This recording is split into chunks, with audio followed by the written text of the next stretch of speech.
with stressful situations, we can reduce the harm, the physiological harm that's caused by stress, or which can be caused by stress. So that's what I want to talk about. What might be some of these appropriate ways to deal with stress so that we can minimize these negative reactions, okay? Now, the first thing that psychologists suggest is learn to recognize your own stress signals, because we all have different types. We have to monitor ourselves for these stress signals so that we can minimize the damage before it gets out of control. What might be some typical early stress signals?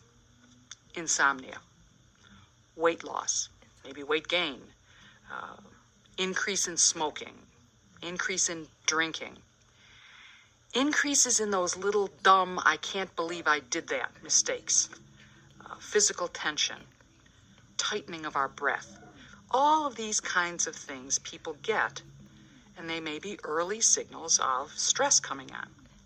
So if you can be aware of what early signs of stress you tend to experience, because, as I say, it's different for different people, you can then consider ways to protect yourself when you start seeing this coming on. So you might decide to withdraw from a situation. You might just decide to reward yourself with some low-stress activities. So that's really the first important way to deal with stress appropriately.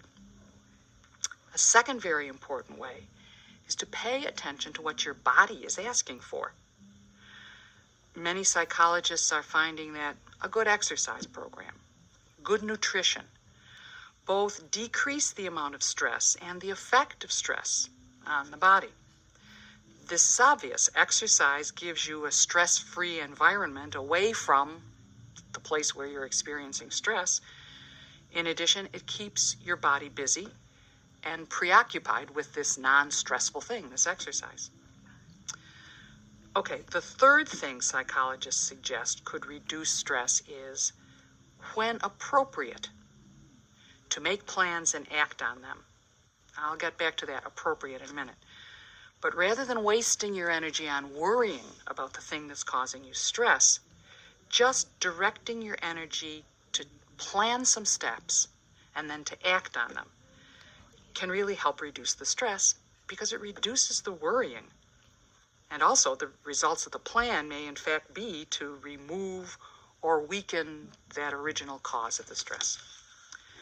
But remember, I said, when appropriate.